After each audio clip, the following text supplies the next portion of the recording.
माजी मंत्री आमदार बच्चू कडू आपल्या सोबत आहे. बच्चू भाऊ, कालची व्हीसी झाली जरांगे पाटील यांच्यासोबत, तुमची महत्त्वाची भूमिका होती, परंतु तोडगा काही निघालेला नाही. त्या ठाम आहे आंदोलनावर.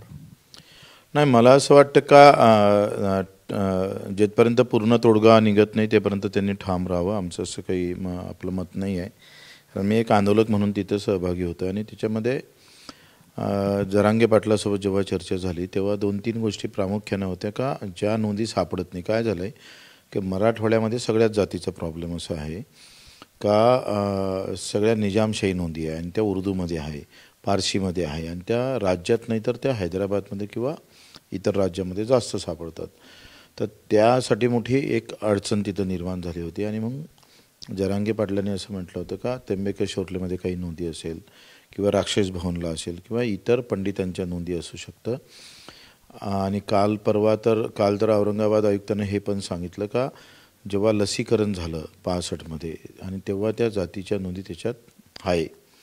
असं सगळं पाहून जे कुंभीच्या नोंदी सापडतं त्या बाबतीत काल एक चांगला निर्णय झाला का अधिसूचना आता 17-18 जे निघन त्यामध्ये हे सगळे आपल्याला टाकल्या जाईल. नुसार त्र्यंबकेश्वर किंवा राक्षस भवन किंवा इतर काही नोंदी उपलब्ध जे आहे त्या सगळ्या गृहीत धरून त्या माध्यमातून कसं जातीचा दाखला देता येईल हा एक मोठा निर्णय काल झालेला आहे.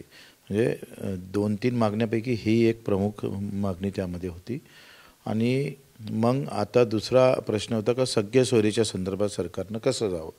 मी कालच्या मीटिंगमध्ये जेव्हा होते लाईव्ह मीटिंग व्हायच्या अगोदर मी हे सगळं प्रश्न आपण तिथं मांडले. उलट काय म्हणतं आहे का 2012चा जो नियम आहे त्याच्यामध्ये कलम 3मध्ये काय म्हटलं का जर एखादा व्यक्ती एखादा कागदपत्र देण्यास असमर्थ असेल म्हणजे कुठलंही कागदपत्र देऊ शकत नसेल तर त्यांना शपथ दिलं पाहिजे. सगळ्याच जातीसाठी आहे, एका जातीसाठी नाही आहे.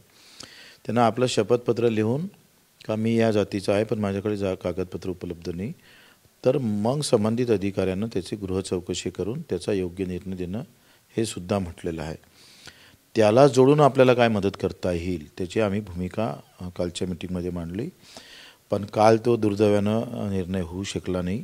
आम्ही त्या बाबतीत आग्रही आहोत, जसे जरांगे पाटील आग्रही आहे त्या संदर्भात आम्ही सुद्धा आग्रही आहोत. सगळे सोयरे हे कायद्याच्या चौकटीत बसवून आत्ताची जी फ्रेम आहे कायद्याची त्याच्यात अवघड आहे. मग काय पर्याय.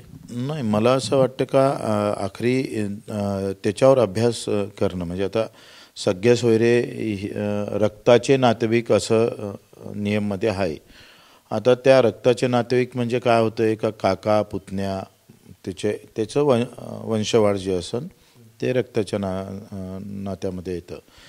पण जरांगे पाटील किंवा सकळ मराठ्याचं असं म्हणणं आहे का आमचे ज्याचं जिथं नातं होऊ शकतं जातीय नातं होऊ शकतं त्यांनाही सुद्धा ते प्रमाणपत्र कसे देता येईल. आता समजा ड व्यक्तीच्या मुलीचं लग्न क व्यक्तीसोबत झालं. क हाय कुंभी आहे आणि ड सुद्धा कुंभी आहे आणि ते नातं लावून त्याच्या शपथपत्रावर काही कागदपत्र जमावत असेल तर ते काही जातीचे दाखले देता येईल का हा मूळ प्रश्न आहे. आता याच्यापेक्षा व्यापकता तर पहिलेच नियममध्ये आहे, ती याच्यापेक्षा मोठी आहे. पण त्याला अडचण अधिक होऊ नये सपोर्ट म्हणून काय करता येईल तर सगळे सोयरेचा एक व्याख्या आपल्याला करावं लागेल आणि व्याख्या करून कसं समोर जाता येईल ते पाहावं लागेल. आता ते पहिली गोष्ट तर जे पण आपण काढू किंवा जो काही आपण निर्णय सरकार घेईन ते नियमात बसलं पाहिजे. आज जरांगे पाटील साहेबामुळं काय झालं का आपलं पिटिशन आता समजा 24 तारीख पिटिशन आपलं आता मला वाटतं 24 तारखेला ते एक होईल आणि बऱ्यापैकी होप आहे सरकारला कालच्या बैठकीनुसार का फेब्रुवारीपर्यंत त्याचाही निर्णय होण्याची शक्यता दाट आहे. म्हणजे तोपर्यंत इतर पैकी की जरांगे पाटील ठाम आहे 20 पासून बसणार म्हणजे तुम्ही जाणार का त्या आंदोलनात सहभागी होणार. मी आंदोलनात जाणारच, तो काही विषय नाही. पण माझं असं मत आहे का 2 गोष्टी आहे आणि दुसरं असं का ह्या जर निर्णय झाला आणि आखरी काय आहे कुठल्या ना कुठल्या मार्गानं जातीचा दाखला भेटला पाहिजे हा विषय महत्त्वाचा आहे. त्यासाठी सरकारला आम्ही कालही म्हटलं का आपल्याला याच्यावर प्रयत्न करावा लागेल. मी ठामपणे आपली भूमिका मांडली आणि ह्या गोष्टी पण समजून घेतल्या पाहिजे का शिंदे साहेबांना ज्या पद्धतीनं आता हे सगळं जरांगे पाटलामुळं आंदोलनामुळे हे सगळं होतं आहे, लक्षात घ्या. आज साधा तलाठी पण फिरत नव्हता आहे, पण आज पूर्ण कमिटी त्याच्या मागं लागलेली आहे. काल असा निर्णय झाला का, मी काल मुख्यमंत्री महोदयांना म्हटलं का या समितीतला प्रत्येक जिल्ह्यातला एक एक माणूस जर घेतला तर जिथं जिथं नोंदी सापडतं किंवा जिथं जिथं तपासणी होत नाही तिथं त्या कार्यकर्त्यांना आणि त्या अधिकाऱ्यांना सांगून त्याला अधिक कसं मजबूत करता येईल, अधिक पुरावे कशा आपण मिळवून घेता येईल. सरकारकडे आणखी काय पर्याय आहे? म्हणजे एक क्युरिटी पिटिशन झालं, दुसरं मागासवर्गीय आयोगाचा अहवाल देऊन काही दुसरी तयारी सुरू आहे का? नाही, मागासवर्गीय अहवाल याच्यासाठी का आपण कोर्टामध्ये टिकलो पाहिजे याच्यासाठी पुन्हा सगळा सर्वे गिरवे करून अधिकची माहिती, किती आत्महत्या झाल्या, किती भूमिहीन लोक आहे, किती लोकांचे घरं पडलेले आहे, काय आर्थिक अवस्था आहे, ह्या सगळ्या गोष्टीचा सर्वे पुन्हा केला जाईल. अधिक जास्त नमुने आपण पाहतो तपासल्या जाईल आणि ते कोर्टामध्ये ठेवल्या जाईल. त्याच्यामुळं आपण तिकडे मजबूत होऊ. तर तो एक वेगळा भाग. आणि याच्यामध्ये सगळे सोयरेमध्ये आपल्याला अधिक काय कशा पद्धतीनं समोर जाता येईल हे दोन भाग शिल्लक राहिले. आता मला वाटतं बऱ्यापैकी एखाद्या दोन शब्दावर आता हे आंदोलन अडलेलं आहे आणि मला वाटतं की सरकारनं त्याच्यावर चांगल्या पद्धतीने निर्णय काढला पाहिजे. दुसरं महत्त्वाचं पृष्ठभाऊ हे सगळं होत असताना तुम्ही म्हटलं की तुम्ही आंदोलनात सहभागी होणार, तुम्ही जरांगे पाटलांची काही भेट घेणार आहे, आणखी समजूत काढण्याचा प्रयत्न करणार आहे की मुंबईत आंदोलन करू नका? समजूत करायचा प्रश्न नाही आहे. माझं काय मत आहे का आंदोलनानं एक चांगलं प्रेशर तयार केलं.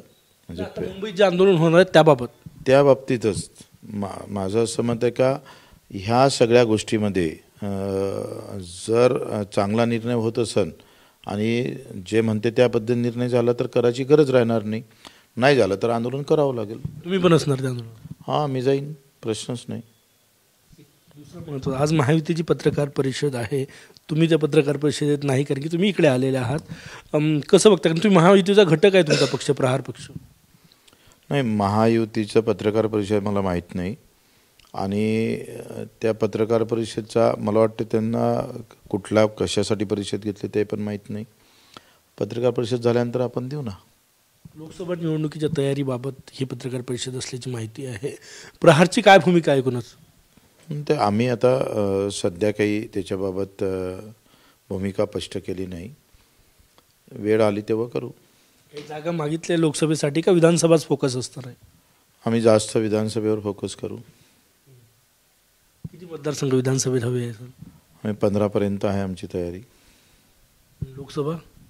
लोकसभेची आमची आता तेच 15-20 तारखेला आमची एक बैठक आहे.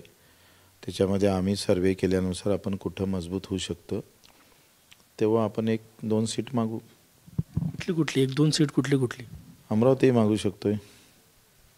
नवनीत राणा आहे तिथे. हां, आमचे कोण लढू प्रहार करून. नवनीत राणांना प्रहारच्या तिकिटावर लढू? हा, काय हरकत आहे? त्या तयार होईल का? नाही झालं तर ठीक आहे. अमरावतीवर ठाम आहे कारण की तुम्ही तिथे 2 आमदार आहे अमरावती लोकसभा मतदारसंघातून. हो, अमरावती आहे, अकोला आहे. अकोला प्रकाशजी आंबेडकर आहे, त्याबाबत चर्चा करूनच समोर. आता सध्या आमची कुठलीही तयारी नाही लोकसभा मला लढण्याची. आम्ही 15-20 तारखेलाच्या दरम्यान एक बैठक घेऊन फेब्रुवारीमध्ये 2-3 ठिकाणी चांगले कॅन्डिडेट आमच्याकडे आहे.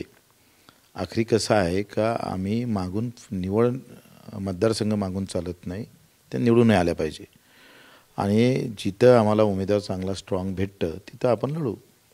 अमरावतीत आहे तयारी? नाही, अमरावतीत असं नाही आहे. जर नाही झालं तर आम्ही तिथं 2 आमदार आहे आमचे. मी स्वतः आमदार आहे. नवनीत राणा आमच्या तिकीटावर लढू? हां, लढलं तर काय हरकत आहे. महायुतीचा उमेदवार राहील. तुम्ही ही बैठक घेत आहेत, राज्यातली सध्याची परिस्थिती, राम मंदिराचा मुद्दा आहे, आता तिथे अयोध्येला जाणार आहे, तुम्ही जाणार आहे, जाऊन आले आता दर्शनाला, आता पुन्हा जाणार आहे कारण की DCM आणि CM जाणार आहे? मी दर्शन करून आलो ना. आम्ही दर्शन करून आलो आहे. कापूस आणि ऊस सोयाबीन हा नैवेद्य चढून आलो आहे आम्ही. आता काय वेळ वाटला तर जाऊ. शेतकऱ्याचा मुद्दा तुम्ही वारंवार सभागृहात हिवाळी अधिवेशनात सगळ्यात प्रभावीपणे विरोधी पक्षासोबत तुम्ही शेतकऱ्यांचा मुद्दा उपस्थित केला. आत्महत्या थांबत नाही अशी परिस्थिती आहे. कसं बघता याच्याकडे एकूणच परिस्थितीकडे? आत्महत्या मला वाटते निवड पॅकेज जाहीर करून होणार नाही, कायमस्वरूपी व्यवस्था करावं लागेल. आणि त्याचं का होते का मूळ कारण आहे एकतर उत्पादन खर्च वाढलेला, नैसर्गिक आपत्ती, आणि तिसरं कारण शैक्षणिक बोजा म्हणजे प्रचंड शैक्षणिक खर्च वाढलेला आहे जीवन जगताना. दुसरं आरोग्याचं पण, आणि तिसरं असं आहे का कमी भेटलेले भाव. आता काय होतं आहे, भाव भेटायला गेले का आपण आयात करतो आहे आणि भाव पाडण्याचा प्रयत्न करतो आहे. आजही तूर आपण आयात केली आणि त्याचे परिणाम तूर उत्पादक शेतकऱ्यावर होणार. तर ह्या सगळ्या अशा अनिश्चित धोरणामुळं शेतकऱ्याची आत्महत्या होते. काही राज्यात ते दिसतं, काही राज्यात ते दिसत नाही, ते आकडेवारी येत नाही. पण ही अवस्था देशभरात सगळीकडेच आहे.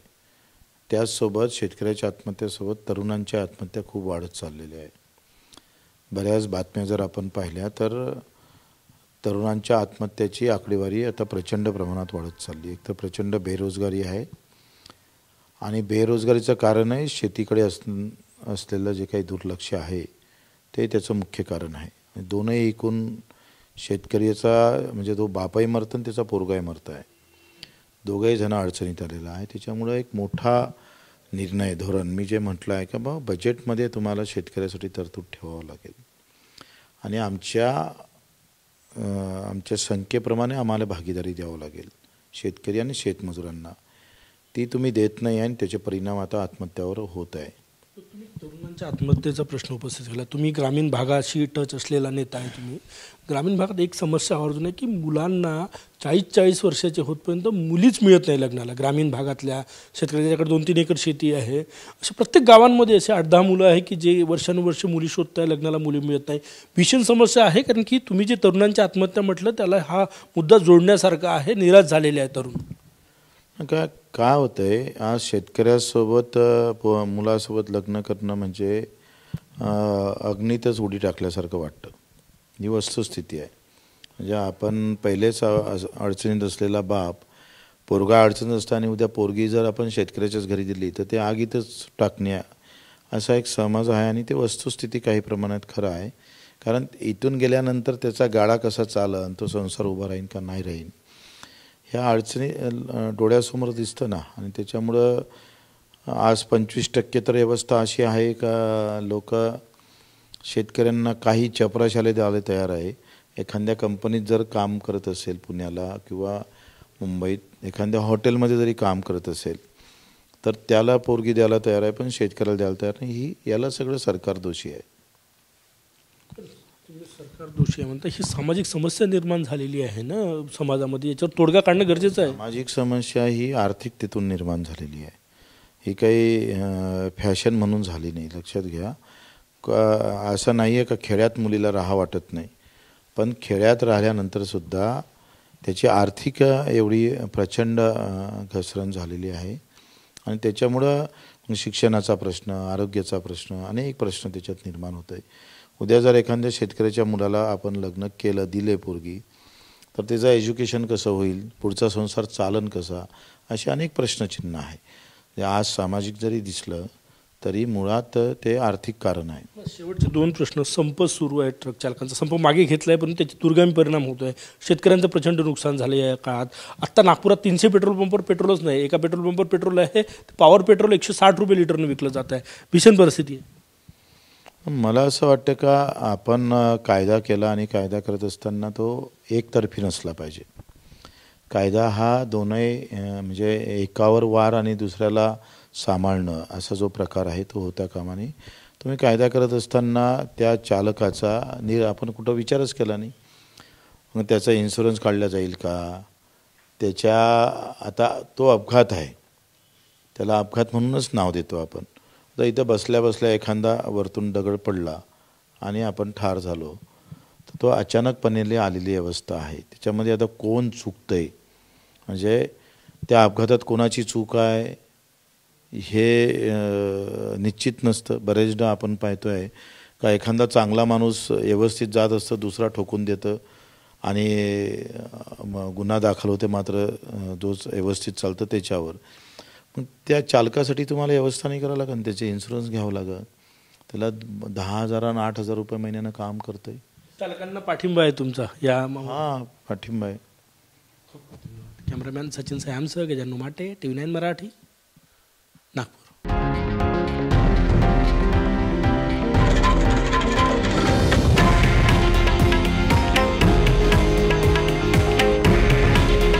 हे आहे देशातील नंबर 1 न्यूज नेटवर्क आणि आपण पाहत आहात TV9 मराठी. काळजी तुमची, हित महाराष्ट्राचं.